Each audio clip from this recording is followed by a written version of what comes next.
जिन तक रोशनी पहुंच जाती है, नूर पहुंच जाता है, यानी उन रसूल आता है और जब वो हक खोल कर वाजे करता है, जिनको वो हक समझ आ जाता है, जिन पर हक पहुंच जाता है, वाजे हो जाता है जी। अब उनके पास क्या रास्ता है, उनकी क्या जिम्मेदारी है? उनकी जिम्मेदारी क्या है कि वो अब हो गए जुल्हिज्जा वाले। जुल्हिज्जा जू हासिल है, अल हुज्जा जिसे कहते हैं हुज्जा, मखसूस हुज्जत। यानी जब रसूल आता है, रसूल क्या है, रब की तरफ से नूर आया, चांद आया, नूर आया, तो जिन लोगों के ऊपर हक वाजे हो जाता है तो वो हुज्जत वाले हो जाते हैं। अब वो उनके ऊपर वाजे, यानी उनके ऊपर वाजे कर दिया गया है कि इस वक्त तुम्हें दुनिया में क्यों लाया गया, तुम्हारी क्या जिम्मेदारी है। अब अगर वो इस जिम्मेदारी को पूरा नहीं करते तो मुजरिम है।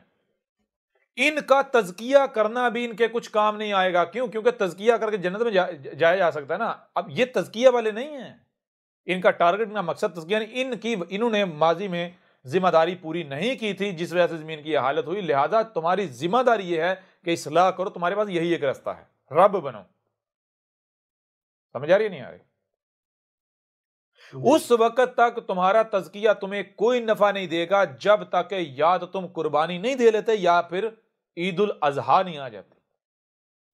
तो ईद किसे कहते हैं, अजहा किसे, ईद कहते हैं एक मकाम, एक नुक्ता जहां से आप फिसल गए तो पलट कर वापस वहीं आ जाना। एक मकाम, एक नुक्ता, एक वक्त, वापस पलट कर वहीं आ जाना, वही आ जाना, इसे कहते हैं ईद। और अल अजहा, अजहा किसे कहते हैं? अजहा कहते हैं रोशन हो जाना, नूर का हर तरफ फैल जाना, हर तरफ हक ही हक हो जाना। ईद उल अजहा का मतलब यह है, गौर के, ईद उल अजहा का मतलब यह है कि जानो, जरा गौर करो, जब तुम्हें दुनिया में लाया गया था, शुरू में, इब्तिदा में, जब तुम्हें वजूद में लाया गया था, क्या उस वक्त दुनिया की यही हालत थी? तो पता चलता नहीं। आज हालत क्या? आज पता चला जलालिम, आज लैल है, लैल अल लैल है, महसूस लैल, जलालिम मुबीन है, गुमराहियां, हर शय की हकीकत छुपी हुई है। जाहिर जो है उसने जो है ऊपर लिबादा, यानी ऊपर चढ़ा हुआ है, हर शय की हकीकत जो है छुपी हुई है जी। लैल है, अल लैल। तो क्या जब तुम्हें वजूद में लाया गया था तब भी ये जमीन ऐसी थी, लैल थी? अभी तब नहार थी, हर तरफ रब था, शरीक था ही नहीं जी। तो पता चलता नहीं भाई, तब तो नहार थी। जब तब नहार थी, आज लैल है, तो उस वक्त तक तुम नहीं बच सकते जब तक कि तुम या तो कुर्बानी ना दे लो इस मकसद के लिए, वापस अजहा लाने के लिए जी, या फिर अजहा आ नहीं जाती, वापस वो रब का नूर आ नहीं जाता, हक छा नहीं जाता। वाजे हो रहा है या नहीं हो रहा? तो ये है जब जुल्हिज्जा का चांद देखा जाता है तो जिन में हज की इस्तात होती है उनके ऊपर लाजिम है कि वो अपने नाखून ना तराशें, बाल ना काटें। नहाने से नहीं रोका जाता। क्यों? गौर करने की बात। नाखून तराशना क्या है, बाल तराशना क्या है? तज़किया करना। ठीक है जी। उस वक्त तक वो नाहन नहीं तराशेंगे, उस वक्त तक बाल नहीं तराशेंगे जब तक वो कुर्बानी नहीं कर लेते, ईद उल अजहा नहीं आ जाते, कुर्बानी नहीं दे लेते और ईद उल अजहा नहीं आ जाते। यानी उस, वैसे तो जन्नत में जाने के लिए तज़किया है ना, तज़किया करो जन्नत में जाओ, लेकिन जिनमें हज की इस्तात है, यानी वो बशर, वो अफराद जो जिनकी अहमियत और हैसियत घर में बड़ों के जैसी है, जो बाशऊर हैं, अकल रखने वाले हैं, हर बात को समझते हैं, जिनको ये सलाहियतें दी गई हैं। समझ आ रही है नहीं आ रही? जिनको ये सलाहियतें दी गई हैं, तो बेमकसद तो नहीं दी गई। तो उनका मकसद, उनका टारगेट जन्नत नहीं होनी चाहिए। उनका मकसद, उनका टारगेट क्या है? अल्लाह, रब। उन्होंने रब बनना है, जमीन पर अल्लाह बनना है जी। तो उस वक्त अगर, यानी कि उनके मकसद के अंदर अगर तज़किया भी रुकावट बनता है तो उसे भी रुकावट नहीं बनने दिया जाएगा। मतलब क्या? मतलब यह है कि देखें जरा, आज गौर करें, आज जुल्हिज्जा वाले कौन है? अल हुज्जा वाले कौन है? कौन अल्लाह की तरफ से जो है वो नूर आया है, चांद आया, उसे देख चुके हैं? किन के ऊपर अल्लाह का नूर तुलू हो चुका है? क्या आप सब पर तुलू नहीं हो चुका? जी बेशक। आप सब पर नूर तुलू हो चुका है। वैसे तो ये जनाब तज़किया करता है, जन्नत में जाता तज़किया करने के लिए क्या दरकार था, किसी ऐसी जगह पर होना जहां पर हर शय तैयब हो।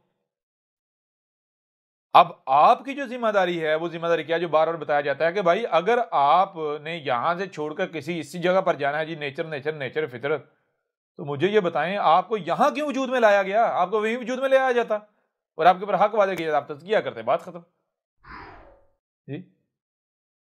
आपका मकसद ये है कि दुनिया के ऊपर ये जो नूर है, जो रब की तरफ से नूर आया है, इसे गालिब करने के लिए रात दिन एक कर देना, ये आपकी जिम्मेदारी है।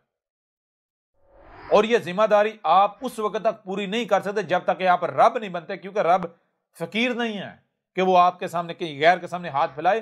पहले रब बनना है, ठीक है, पहले रब बनना है, फिर ये जिम्मेदारी जो है वो आप पूरी कर पाओगे। और फिर दूसरी बात, जहां आप हो, जारी बात है, वहां जो खाने को है, जो पीने को है, जो चीजें हैं, जो रिज़्क है, उससे तज़किया तो नहीं ना हो सकता। वो तज़किया में रुकावट है या नहीं है?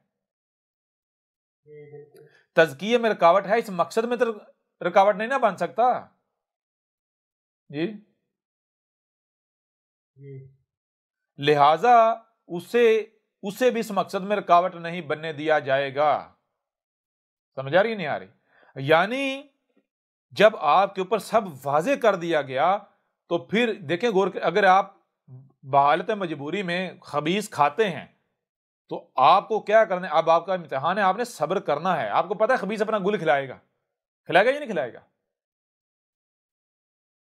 तो आपने उस खबीस का शिकार नहीं हो जाना, क्योंकि आपके ऊपर वाजे कर दिया गया ना खबीस करता क्या है, लिहाजा आपके ऊपर वाजे हो जाए, मैं खबीस खाया है तो अब मुझे ये वसवसे भी मेरे अंदर आएंगे, सारा कुछ आएगा।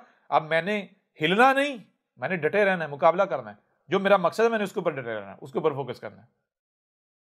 क्लियर हो रहा नहीं हो रहा? तो आपका मकसद, हाँ, आप ये रब का वादा है आपके साथ कि उस वक्त आपको खल्किन जदीद में नहीं ले जाया जाएगा जब तक कि आपका तज़किया नहीं कर लेता। यह रब का वादा है। कोई एक भी रसूल ऐसा नहीं है कि जिसकी वफात उसी माशरे के अंदर हुई हो जिस माशरे में यानी कि वो तज़किया नहीं हो सकता। जब जिम्मेदारी को पूरा कर लिया तो फिर बाद में हर रसूल को उस जमीन में ले जाया गया जिस जमीन में बागात होते हैं। अल मोमिनीन को ऐसी जमीन पर ले जाया गया जहां बागात, नेचर, चश्मे होते हैं। क्लियर हो रहा नहीं हो रहा? आज जो सलाह के ऊपर कुतब है वो आप कायम करते हैं, तो बाकी सारी जिम्मेदारियां रब की हैं। आपका तज़किया करना, आपको वो कब्र में अजाब का शिकार नहीं होने देगा। वाज़े हो रहा नहीं हो रहा? लेकिन अगर आज आप जो मकसद है इस मकसद को नजरअंदाज करते हुए, वही बात, भाई हज क्या है बताया, जब जुल्हिज्जा का जो है चांद देख लिया है तो जिनमें हज की इस्तिताअत है, अल हज की इस्तिताअत है, उस वक्त तक उनका तज़किया उनको कोई नफा नहीं देगा, कोई फायदा नहीं देगा जब तक कि वो, और ये नहीं है कि तज़किया छोड़ देना है, नहीं ये नहीं है, मकसद तज़किया नहीं है, और ये नहीं है कि खबीज खाना शुरू कर दें, नहीं। यानी कि अगर जहां यानी यहां रहते हुए जो सलात को तो भाई यहां रहकर कायम करनी है, भाई यहां रहते हुए जो खाने को तैयब नहीं है, तो ये नहीं है अब तैयब की वजह से मकसद को छोड़ दें, तैयब के पीछे भागना शुरू कर दें, मकसद का पता ही नहीं। समझा नहीं आ रही? तज़किया जो है, अगर तज़किया करने के लिए रिज़्क दरकार नहीं है जो चाहिए, तो उसके पीछे नहीं भागा जाएगा, बल्कि भागा अपने मकसद के पीछे जाएगा जिसको सलात कुतब है उसे कायम किया जाएगा। हो रहा वाज़ेह, अभी भी नहीं हो रहा? और ऐसा क्यों है? ऐसा मेरे प्यारे भाइयों इसलिए है कि जिस माशरे में, जिस सोसाइटी में आप हैं, अगर आपको गौर की, अगर आपको यहां पर 100% खालिस कर दिया जाए, आपको मुकम्मल प्योरीफाई कर दिया जाए, तो आप यहां सर्वाइव नहीं कर सकते। कर सकते हैं? जी बिल्कुल नहीं कर सकते। बताएं ना। जिम्मेदारी यहां रहकर पूरी करनी है, तो आपको जो रिज़्क दिया जाना है यहीं के मुताबिक दिया जाना है, ठीक है ना। अगर आप मिसाल आप जाते हैं कहीं जाके पहाड़ों में जाके जनाब अपने आप को श्याम करके तज़किया करके, आप कहाँ जी अब मैं जाऊं जाके सलात कायम करूं, क्या जी लोगों को ये पैगाम दो तो वापस इसी माशरे में आके तो अपने आप को बरकरार रख पाएंगे? नहीं, बिल्कुल नहीं। यहां जो रिज़्क है वही कहेंगे, फिर वही बांधे, तो वहां जाने का फायदा क्या हुआ? और उल्टा नुकसान ये होगा कि वहां से फिर जिन जज्बात के साथ, एहसासात के साथ आप आएंगे वो प्योर नेचुरल होंगे, प्योर फितरत होंगे। यहां पर आगे आप इस माशरे में एडजस्ट नहीं हो पाएंगे, इसे आप बर्दाश्त नहीं कर पाएंगे, तो जिम्मेदारी कैसे पूरी करेंगे? वाजे हो रहा नहीं हो रहा?